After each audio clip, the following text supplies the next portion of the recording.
Good morning. This is Lori with 88 Angels. Today we're going to talk about the scapegoat and breaking generational curses. And we're going to find out what the angels think about it.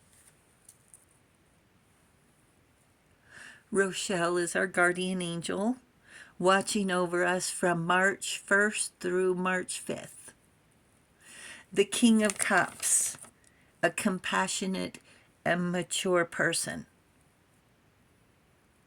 Rochelle means God seeing everything. And restitution finds stolen objects and discovers the person responsible. This angel doesn't look too happy, although he does have on a halo, doesn't he? Here's the King of Cups. Mature emotions. Compassionate. And the Ten of Wands is burdened, overburdened.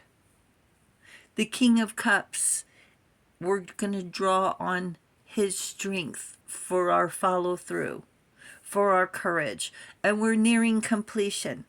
We're in the final push, and success is at your doorstep. This is the Ten of Wands. Look, they've left everything for us to clean up. They've made a mess. It's our job to clean it up. That's the generational curse. Like we made the mess. Working too hard or too many hours. The need for balance in life. Let others help you. Health problems due to stress. And stress is us accepting the responsibility to clean up their mess. Here's the angel card. Carrying all of their blame. All of their burdens. Carrying their purpose, their destiny. Where's yours? Where's your destiny? Our little scapegoat. It's time to fix these karmic burdens that we inherited, and they're weighing heavy on our soul. Carried under obligation. Part of the family. I guess it's our responsibility. We're in the midst of releasing these burdens to break the chain. We inherited the responsibility of breaking the curse passed down through generations. They beat their kids. They beat their kids. They beat their kids.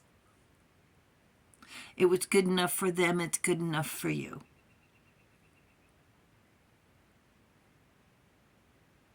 When does it stop? And it all makes sense. Being the family scapegoat, blamed for everyone's misgivings, bullied, insulted, beat down, lied to, betrayed, and laughed at, all before 10 years old. This is how they treated their children for generations. Conditioned us to accept misbehaving adults. Not to be defeated, but to rise above and to avoid. And we promised ourselves, with the angels witnessing, not to repeat and not to act like them. Taking the courage to be myself, to be authentic, to be different. Labeled as shy by the bullies at school, they didn't hold a candle to what we were experiencing. Labeled a misfit, we existed, not thrived, under the radar. And we were so very young, making these huge adult decisions about who we wanted to be in life. In junior high school, spirits would come into my room. Different spirits, young and old, together with others or alone. Anyway, they would visit me at night. They would just watch me. And they knew before us, the watchers. They knew we were making these decisions. They knew our destiny. They wanted to see. Facing the facts that our destiny was to be different, but to what end or why, we didn't know. We were children. Back then, I didn't understand why. Every time there was an event, a birthday, Christmas, something that's supposed to be nice,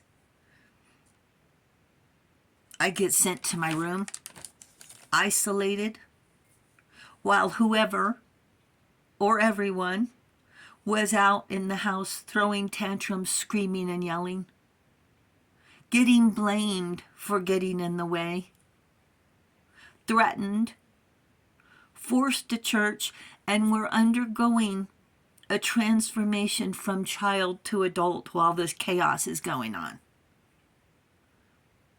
Not loved, not appreciated, not encouraged. Get out of the way, mind your own business. Threatened if you tell anyone. Graduated from scapegoat to a do-gooder. A do-gooder's target. And it all starts over again. Blamed for their poor decisions. Blamed for the do-gooder's life being miserable. You see them staring just like the watchers. You have the magic, you have the glow, and that you have worked your whole life to nurture, to protect yourself, to protect your values, your integrity. They want us and you to use your magic to make them happy. And it works for a while. We're more than happy to help. We're more than happy to use our magic. Until one day it's not enough. And they start complaining and criticizing. And just like anything else, when we give our best effort and it's not appreciated, we stop. It's as simple as that. Right there is exactly the time we unload the karmic burdens. The weights are lifted off. The generational curse is broken when we put our foot down to being used, blamed, criticized. Our feelings are hurt for not being valued. And the angels say, for heaven's sakes, don't criticize yourself. Don't go down that road of, well, I guess I could have done this or that better. Seriously, you were already doing it better. You were doing everything you could. You were doing everything you could. You stay on your path.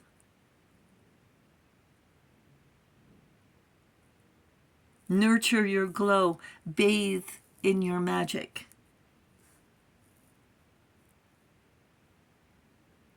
They want you to carry their guilt because they don't want to take responsibility for it themselves. That's why they blame. And you broke the curse by choosing your own path, by choosing to be different, by standing up for yourself, by having self-confidence. I don't have to be treated like this. Let them clean up their own path.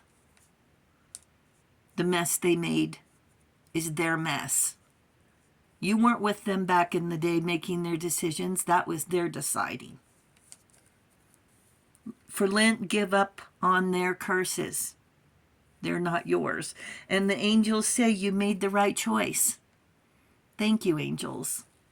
Thank you, viewers and subscribers. Thank you for hitting the subscribe button. You guys are awesome. Thank you so very much. You enjoy the day, and I'll talk to you soon. I love you. Bye.